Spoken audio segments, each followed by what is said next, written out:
Welcome to your favorite Tennessee Titans podcast, Tennessee Titans Weekly. Jacques. Oh. Jacques. Oh. What up, folks? The New York Giants, man. The New York 4-13 football Giants from last year, going into this year now 1-0. 21-20, man, on the field goal, Jacques. Unreal, man. I was watching the game with my sons at Buffalo Wild Wings on the big screen, man, sitting there just going through the emotions, man, just up and down like crazy, especially towards the end. I was like, you got to be careful. I almost threw a chicken wing at somebody, man. I was so pissed off. But you was at the game, man. How was it? It was cool. We back to normal where we have more of the opponent's fans than the Titans fans. It sounded like a Giants home game actually in that joint. Let me say this. It felt like I just left the Cincy game, and then I got time traveled, and the next day, I'm in the Giants game, right? And I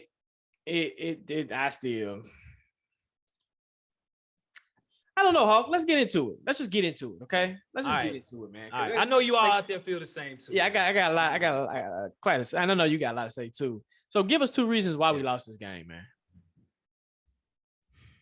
In respect to our followers that's watching the show, man, this could be 10 hours of why we lost. Go all day, for real. But I'm gonna put them all together, compress it, and put it into 2 points here. So, listen to the radio station, ESPN, everything. They talk a lot about the offense and what the offense didn't and did do or whatever. Cool. And I think a lot of times they're saying that's the reason why we lost this game and we missed the field goal. Okay, valid points. Let's talk about the defense, man. That's what I'm looking at, man. Let's not hide defense. Don't hide. I like the pass rush was there for sure, right? Especially early in the game. And I gotta give the New York Giants a lot of credit. They did an incredible job in, making the adjustments, getting it out of Daniel Jones's hands and putting it in Saquon Barkley's hand. And Saquon Barkley did a back to the future on us, man. He went his Michael J. Fox role and went back to 2018, back in his younger years with the Giants, man, almost to his Penn State years, right? And show no ill effects of his injury, man. Show like in the preseason, Saquon Barkley had been balling and practicing everything, and it showed on the field. Saquon did an incredible. Dude had 164 yards rushing, man, on 18 carries. That's 9 yards. That's 9 yards. A first down, damn near a carry on 18. He almost had 18 first downs. If you look at the average, that's unbelievable. And we talk so much about our defense. And our run defense, again, we were top 5 in the league last year. Cool. But I've always said on the show, Jacques, you and I have discussed this, at times when we're being like a Dalvin Cook, right? Like running backs that have the ability to do something great at times can get success on us. The Cincinnati game, to me, the reason they won wasn't because of Joe Burrow or Jamar Chase. It was because of Joe Mixon. He minimized everything. He slowed everything down against us. And that drive... Yeah, he was running like crazy. Nothing we could do in the second half with Joe Mixon. So the same thing with Saquon Barkley. Where's David Long at, man? Where was our linebackers? Right? You smoking, Hawk? Yeah. Now keep going. I'm sorry about that. And more than anything, where's Zach Cunningham? More than anything, where's he at? Kevin Byard was our leading tackler at free safety. You know what I'm saying? You can't. It's not like Daniel Jones. I understand the safety leases and tackles. There's a lot of passes going on. Daniel Jones only completed 17 passes. That's not a lot, right? So Kevin Byard is right now probably beat up from trying to tackle Saquon all day. That's where your linebackers come to play. And, when it looks at Zach Cunningham, who's, that's his specialty, is making tackles, right? This cat only had 5 tackles, man. David Long, 5 tackles. 10 tackles from 2 linebackers, bro. Usually 10 tackles could come from 1 linebacker. Right? And then, Fulton had 5. Again, your DB starting to get more tackles on a team that's not passing the ball like that, not passing it efficiently at all. Our run defense suffered. Yes, we did get 2 turnovers. I get that. The sack fumble from Jeffrey Simmons and Bud Dupree, and then also the interception from the newly contracted Amani Hooker. Great interception. But again, even with that, we still didn't do good in run stopping at all. If you had Saquon Barkley on your fantasy football team, put your comment section in the comment and let us know if you won your fantasy football game. I guarantee you that you did, man. Saquon went off. And then what was Christian Fulton doing, man? slipping, bro. He was sitting there looking inside. It's like, I guess Saquon been running on y'all so much. You just worried about him now, not worried about Sterling Shepard. They still got to throw the ball sometimes, man. And what happened? Boom, bomb, boom. Christian Fulton looking in space like, I can't believe that just happened, man. And he's going down the field for damn near 70-yard, 60-yard touchdown. You cannot do that, man. Our offense was not prepared. They were asleep. And I really think a good portion of why we lost is defense. On the other side on offense, we're going to talk a lot about offense for sure. But, man, I'm going to tell you, to me, it's the personnel group, man, more than anything. It's like, why would you throw a screen to an offensive tackle? I know y'all like, who? Jeff Swain. He's just a glorified offensive tackle playing tight end. The play call was okay, but he runs the football and he runs on the inside instead of the outside. He only had to get that one more yard. And because he misread his run or misread the tacklers, he ran in the wrong spot and got tackled, and we did not get the first down, right? You're going to throw it to a tight end, throw it to Chig, man. Throw it to Austin Hooper. Matter of fact, throw it to a receiver, man. You don't throw it to a tight end. And then you have Derrick Henry in the game several times, 31. He did that last year even. 31, you don't run him. You even take him out the game, you don't run him. You want to run a reverse with a tight end and get cute? And the New York Giants defensive line was holding their own. It didn't make any sense, man. It did not. Derrick Henry was warming up as the game was going on and you get away from him, right? It's like, bro, like we clearly just was not prepared. And then we had just the wrong personnel in the game. It's like, Todd Downing, do you know what your guys can do? You can't ask me as who I am as to go be a mechanic on somebody's car. They're not gonna get anything fixed. They can barely get oil in their car, right? You don't call me for that. That's not my job. If you want to talk about Titans, then let's talk all day, right? That's what he did. He put the wrong people in the wrong spot, and it cost us dearly, man. So those are mine. Again, I could go all day, but I'm gonna give you two, man. So Jacques, you hit us off with it. I mean, everything you said was facts, no paper, man. I mean, it's the same song and dance. And I'm gonna add to a point that you said when you said that we lost Zach Cunningham, right? And I mean, not lost Zach Cunningham. Zach Cunningham and David Long had 5 tackles together, right? Yep. How much do you miss Rashawn Evans and Jayon Brown? You see what I'm saying? Depth, right? Yep. Everything like that. So that's one thing. We asking why we lost this game, or 2 reasons, right? You iterated about the defense. I mean, this is something that scared us. Well, not scared us, but this was a concern that we had with depth, right? In the secondary, with the linebackers and everything like that. And why did you have Dylan Cole in the game on a 2-point conversion when David Long should have been out there and Zach Cunningham was on that side getting blocked up? Why is Dylan Cole trying to stop Saquon Barkley? Okay. Yeah. Bad angle. He wasn't going to get the tackle, right? Yeah. I like Dylan Cole. He's a special teams player, but what is he doing on the field in crucial moments, right? Go back to your point when you say personnel. He takes personnel off the field in crucial moments. We go back to the playoff game last year. In a crucial moment, he didn't throw it to AJ, but he had Nick Akina Westbrook on the field. Yep. Come on now. Same concepts, right? Same old stuff. Same old stuff, just a different year. You know what I mean? Then we go to the offensive side of the ball. We started pretty fast, right? Everything looked like it was clicking. Then all of a sudden you stall out and you stall out. I can only ask my defense to do so much when the plays are not being executed, when, like you said, when personnel's not being put in there correctly, when you're getting cute at the wrong time. You third, I mean, I think we were 2 for, now correct me if I'm wrong, I think we were 2 for 11 on third down conversion. Yes, sir. 2 for 11. That is correct. 2 for 11 on third downs. That stat is horrible. All right. It's a horrible stat. Yep. What are you doing? Right. 3 for 11. 3. Okay. So excuse me. 3 for 11. I was close. It was betting. I would have been close. Yep. And then a second thing, and then we can move on to the next topic is penalties. Those are drive killers. Positive play, penalty. Another positive play, penalty. What are we doing? Right. And this is also important why you need to start some of your starters playing in the preseason. Like Tannehill, Robert Woods, all of them, right? Facts, no paper. Yep. Why they not getting but Patrick Mahomes and Josh Allen, David Carr, all of them can get some PT time in the preseason. Really?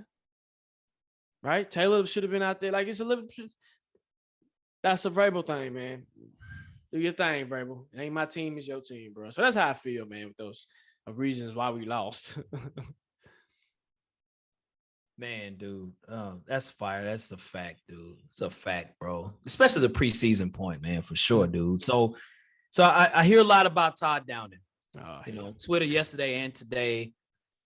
Hashtag Todd Downing is stanky, ugly, right? You've been talking about Todd Downing for a long time, Jacques. All right, like pretty much every show, right? Todd Downing's in there somewhere, right? If you did a search or something, man, in the when you do the transcript, man, Todd Downing, man. But I get it though. I get it. You knew that up front, right? So let's talk about him, bro. So I mean, what were some of the things that you were not impressed with this game, man? Like, if you scouted Todd Downing and talked to him right now, what are some of the things we're gonna be discussing right now, bro? Well, I mean, I got to give you credit, Hawk. Personnel, right? That's I'm gonna give you that. That's you. Personnel. But I'm gonna also add to what I've been preaching since last year. And some of our supporters gave me heat for it at the beginning of the year. I was gonna get better. It's gonna get better. It's gonna get better. It's gonna get better. You don't digress and throw that many interceptions, and your scheme changes like that. But you got the same players. Man, that's what you call it. The OC is not good. This game, man, I mean, the offense, like I said, that first drive, they look good. They look comfortable. Everything was settling. I was like, okay, cool. Right? Yeah. But then it stalls out. And like I said, you get cute. You hand a damn near end around over to Chig on a 3rd and 1. You got Derrick Henry on the Wildcat on 3rd and 1. I think that was a 3rd and 1 too. He fumbled the ball. I'm like, no adjustments, right? Nope. I know you were trying to get the ball to Traylon early, but why didn't we stick to trying to get the ball to Traylon? I'm gonna give you an example real quick. You ready? You ready for this, Hawk? And I think I sent you this stat, I think yesterday. Okay.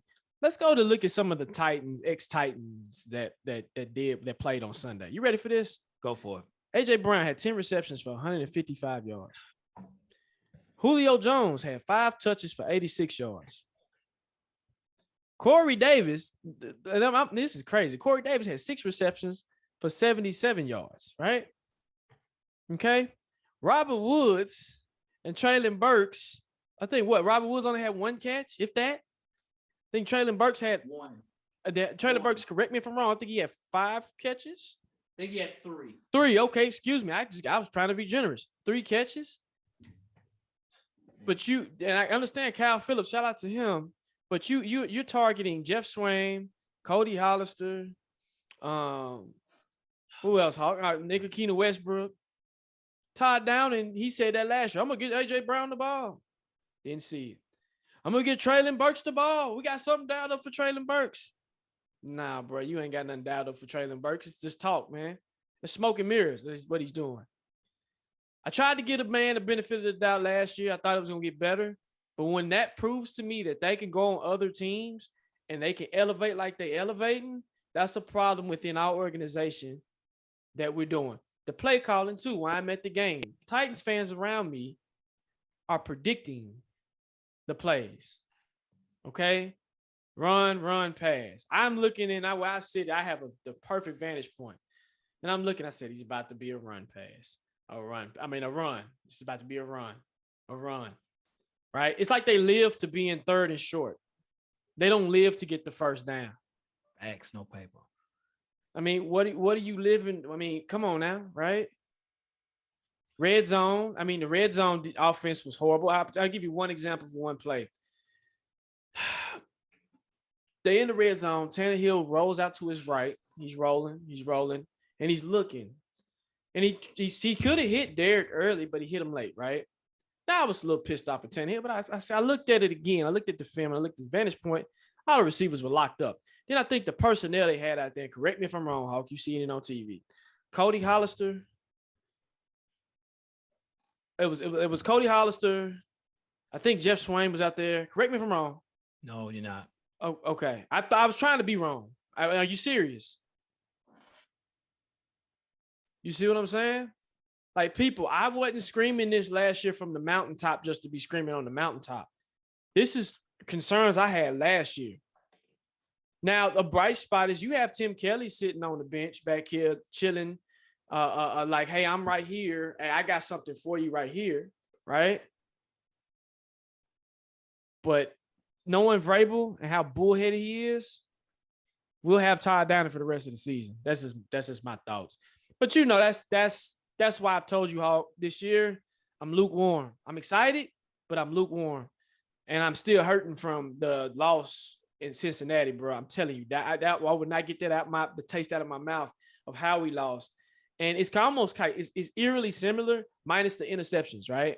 Shout out to Tannehill for playing a decent game, but I don't know, man. What about you, bro? That's a mouthful. I don't know if I have anything outside to say in that, man. The only thing I could say about Todd Downing is he's got about 2 more games to do this type of stuff. It don't look good for him in the future here. Let's be honest with you, man. The offensive play call, especially in the second half, was inept, right? It was incomplete if he took a grade in class, right? Grade of incomplete, right? It was that bad in the second half. And the more the game kept going on, the more he was being challenged by their defense on the New York Giants. He got out coached. You got to give a shout out as well to Brian Daboll, the head coach of the New York Giants. He made incredible adjustments on both sides of the ball. He made his defense play a lot better. Todd Downing was second guessing himself, man. Even on the sideline, there was times, I saw Vrabel talking to him like, bro, what are you doing? Like, you can just see, like, you didn't really see that a lot last year. At least you didn't see it on camera. You saw it yesterday. And I saw Todd down his head down on several times when he made the wrong play call with the wrong personnel. So balance. I don't think Todd Downing understands that quite yet. When you think of balance, you look at the New York Giants. I mean, they know their strength, and that's running the football for right now, right? They had 238 yards rushing, bro, and 156 yards passing. So they know their strength. See, us, we do have somewhat of a balance. We should have somewhat of a balance. We only had 93 yards rushing yesterday, man. That's uncharacteristic of us. That is. So know your strength, know your personnel, right? I give Ryan Tannehill, I'm going to give him a lot of credit, man. I thought he threw the ball very well yesterday. He made a few bonehead plays on some things. You know what I'm saying? Even with the field goal situation, you actually pushed it back 2 more yards by putting the ball down. It's like, why are you doing that, right? Just simple little stuff like that. But throwing the ball, he did pretty well, but it wasn't balanced. Todd Downing has not really had a good balanced game in a long time. He had 1 or 2 games I thought he coached pretty well last year, but I'd say 80% of the games he's been an offensive coordinator has been bad or terrible. And yesterday was on the terrible end. And it might have been his worst game, worst half for sure that he's had since he's been here, in my opinion. It was that bad yesterday. I was scratching my hair and I don't have hair. So I was just like, this is unbelievable, man. So balance, you got to have balance. You got to have some balance. And we were imbalanced for sure, man. Hey, boring football. It was boring too. I'll be first to say that, sitting in the stands. It was not exciting, right? Like you said, balance. And then another thing too, I want to talk about clock management. Vrabel, Todd, I don't know what that was at the last 18 seconds or whatever, how many seconds, but horrible clock management from Vrabel to Todd Downing to Tannehill. I got to give y'all an F on that because you kind of threw us out of whack. So, yeah, man. Let me say this. Todd, he has to give me some consistency from here on out. I don't care if we go to the Bills and we do amazing. I don't care. I'm not getting excited over that because we can go to when we play the Raiders and this and that. So I need consistency from here on out. I need to see something consistent, either be consistently bad or be at least mediocre or lukewarm. So that's me, man. So we know we just talked about the loss and it's always some good in some type of bad situation, right?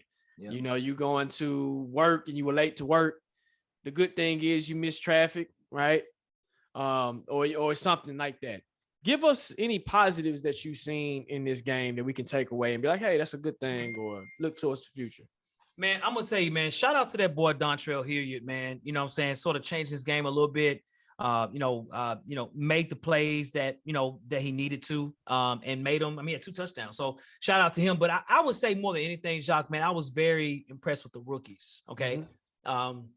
very rare for you to have, 5 rookies out there playing in a game, first game, and not just playing, like playing, like out there starting and playing and making plays. You look at, Traylon Burks, Kyle Phillips definitely did his thing. He had 6 catches out there, did great with punt return as well. He did have the fumble, but again, he's a rookie. It's going to happen. But Traylon Burks, 3 catches, 55 yards. Chig did his thing too. He had a catch. He also had a rush. Nicholas Petit-Ferrer, great job in his blocking scheme and things like that. So, and though Rashad Weaver's not a rookie, he did very, very well himself too. It's kind of like his rookie season. So I'm really happy of the rookies because all that's going to do is just build confidence. And mark my words, folks, listen to what I'm saying. By game 4, Traylon Burks will be our number 1 wide receiver. Y'all heard he it ain't got first. a choice. Yep, he had a choice. He don't have a choice. He doesn't have a choice.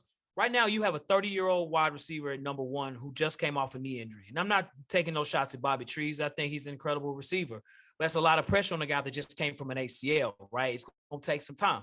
You got to look at, okay, well, who's next? It's Traylon Burks. You know what I'm saying? Kyle Phillips is going to be your 2 in the slot. No question about that. But if there's a guy we got to get the ball to because we don't have A.J. Brown anymore, we got to throw it to somebody. It's got to be Traylon Burks. So shout out to the rookies, man. That's where the positives were for me, man. What about for you, Jacques? Man, I gotta mimic it, bro. I mean, hey guys, we ain't weekly if we ain't meekly. So yeah, I gotta mimic that, man. The rookies, like I told you from the beginning, this is a very mature class, and this is why I'm excited about our future. Right?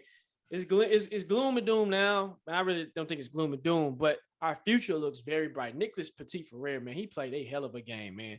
I don't know if he gave up a sack. I'll have to go back and look at that, but man, for his first start. Cool. Now he will get tested on Monday night, but hey, for him to stick what he did, good job. Roger McCreary, good job, man. I didn't really that touchdown pass wasn't on Roger McCreary. It was on Christian Fulton, your 3rd-year man, right? Yep. Give it to like you said, Chig. Chig did his thing. Traylon, I was very impressed with some of the catches. Everything that was thrown to Traylon, he caught it. Yep. He had a run after a catch was pretty decent. So I agree with that, Hawk. You're right. After game 4, he will be our leading receiver. Man, I think a little bit sooner. Who else? What other rookies, man? Like you said, Rashad Weaver, he did his thing. But the rookies, man, they're a mature class, and I'm hell of excited about our future and what the future brings. And I'm ready to see Malik Willis and what the future brings with him and what type of things we got. We just need to add a little bit more pieces to make our future a little bit bright. But you got the rookies. Kyle Phillips, let me take it back. If I got to give a game ball, shout out to freaking Kyle Phillips, man. That kid is beyond his years, and I don't want to jump to conclusions yet, but you got a little hint and a taste of Wes Welker, right? In that mixing pot, and I know I don't want to crown him early, but he's been the most consistent out of a lot of the veterans, right? Mm-hmm. So shout out to Kyle Phillips, man. On that third, like the 4th, the 2-minute drive. He caught that 30-yard ball, beautiful pass, beautiful catch. He had enough awareness to get his feet in bounds. So the future looks bright, and we're gonna have to ask the rookies. And I hate to do this and put this pressure on them. They're gonna have to carry us, bro. Rookies are gonna have to carry us. So yeah, that's for me, bro. Shout out to the rookies, man. They're the brightest. They're the bright star in the sky. Facts. So we lost to the New York Giants. And of course, it's the New York City Football Giants. Mm-hmm. But on the other side of the state, in the west side of New York State, you got Buffalo. And this time we're coming from Nashville, going up to Buffalo. We've played the Buffalo. It's our 4th year in a row we've played them. And we've ironically played them 3 times here in Nashville. This time we are going up to Buffalo, man. So, of course, we're going to get a preview show. Just wait, guys. Them Buffalo Fanatics, man. Hey, you already know we got something cooking up with them on their show. So check out, subscribe to Buffalo Fanatics, even on our show. It's coming up. You already know how we do against Buffalo, man. Get ready. Get your popcorn ready. But before we do the show, man, I got to get just kind of an inkling as of today, September 12th. What's your confidence level against Buffalo right now, man, after this game, after what you just saw? How do you feel right now? Your mind might change tomorrow, bro. Mm-hmm. But right now, how do you feel, dude? So I'm going to say it again. It would not surprise me if we go up there and win. It wouldn't surprise me if we go up there and stick close to them. It wouldn't surprise me one bit. That's how silly this team is. Confidence level right now, I'm not confident. I mean, I'm confident enough to say we'll get in there and make some noise early, and then they'll kind of fizzle out. But they better get it together fast, specifically on defense. Defense better strap up, get your chin strap ready. Christian Fulton, you better strap up, bro. You don't have the safety, because I think now Christian Fulton doesn't have that safety blanket. He got a hook in him, but you had a safety blanket in Jack Rabbit, right? Jack Rabbit was kind of like your veteran safety blanket. Caleb Farley, you got to strap it up, bro. Roger McQuarrie, this is a young secondary that Josh Allen is doing just like this. And I'm going to eat. This is the game where your defensive line has to show out. This is a game where your defensive line is going to have to act the fool. My confidence level right now, bro, is not good. Okay. But we say this every year. We do this every year when we play Buffalo. So again, people, my confidence is low, but it would not surprise me one freaking bit if we go up to Buffalo and we win. And it wouldn't surprise me one bit if we go up to Buffalo and lose. That's my confidence. I am lukewarm, Hawk. Okay. What about you, Hawk? Well, I think this year's Buffalo team is a bit different than years past. And I think it really starts with the offensive line. Mm-hmm. As in Roger Saffold held his own against Aaron Donald, man. Yep. Okay. And we know Roger Saffold is a monster when it comes to run blocking. He was here. Got a lot of respect here. So for more than anything, I'm not afraid of them running on us. I know Singletary had a pretty decent game. Zach Moss and them guys, Cook. It's okay. They're not Saquon Barkley. So that part of it actually makes it feel a bit better for me, at least from that standpoint, that's not going to be, should not be a concern, right? Should not. But the DBs, it's on the DBs this game, man. Man, you ain't it's on lying. the DBs. Facts, no paper, bro. You don't think that boy Stephon Diggs is licking his chops like, oh man, I'm looking at the film. Oh man, Sterling Shepard had, oh boy, you know what I'm saying? They cooked him like that. He better not do that to me. What I just did to Jalen Ramsey in the Nashville. I'm going to be doing the same thing to them Nashville, Tennessee Titans too. He's licking his chops right now, right? Don't forget about Gabriel Davis. He's licking his chops. Dawson Knox, who's from Nashville, born and raised, licking his chops. It's on the receivers, their receivers, and our DBs. That's where I'm concerned. My confidence level right now for what I saw, I mean, it's not like Daniel Jones was killing them, the big bomb, but that's Daniel Jones. This is Josh Allen, bro. This is Josh Allen, man. Yep. Bro, I'm concerned, man. I'm concerned. So my confidence level right now, today, I might tell you something different tomorrow when we on the Buffalo Fanatic show. Right thing said, wrong thing said. My confidence level might go back to a 10. Mm-hmm. Right now, today, as I sit here and tell you today, it's probably about a 3 out of 10, man. That's my confidence level right now. I just don't have enough. I still, like I said in the scheduled season show, I just feel like we just won't score enough. I agree. You know what I'm saying? I think that'll be. I don't think it will be a blowout, and I think we'll hang with them. I think it'll be a good game, actually. Yeah, but I just think we just won't have enough firepower, nor offensive coordinator putting the right personnel in the Buffalo Bills game to score enough. But I hope I'm wrong. I hope we win. And if we win, I'll be like, man, all the games that I think we will lose, I'm going to say we win. And the games we think we should win, I'm going to say we're going to lose. We're going to lose. At that point. Yep. So, it's the same here. No, you're right. It's the same here. That's why I say I'm going to lukewarm. Lukewarm is like the kid never been in the pool. My first time, I dip my toe in, I'm good. Yeah. So yeah, man. So, well, cool, man. Well, hey, we want to say thank you, man. That ends our show today, folks. As always, thank you for tuning in on the show and everything. Again, the Tennessee Titans did lose 21-20 to the New York Giants, so we are 0-1. Ironically, the leading team in the AFC South are two teams that have a tie. We're the only division in the league that doesn't have a win in our division. We still have a number one team. It's crazy, but as always, thank you for joining in on the show. If you want to check us out on Instagram, of course you can check us out on Instagram at Tennessee Titans Weekly, even on TikTok, Tennessee Titans Weekly. Holla at us. You can also check us out on Twitter at Titans Weekly 24/7. And if you want to contact us, you can hit us up at TennesseeTitansWeekly@gmail.com. And when you do hit us up and subscribe to those particular platforms, make sure you cut your notification bells on or notifications, and it'll let you know when we post any content, go live, or anything, right? And then when you do, share the content, get the show out there, tell your auntie, your uncle, your dog, your cat, tell everybody, right? So, yeah, Hope. Yes, sir. Yes, sir. And that fresh shirt he got on, you can always check us out as well, too, man. We got the link in the description. You know what I'm saying? So yeah, you definitely get your shirts as well too. Get your merchandise as well. So Jacques, Yes, sir. as we always do, man, on the Buffalo, bro. Facts. No paper.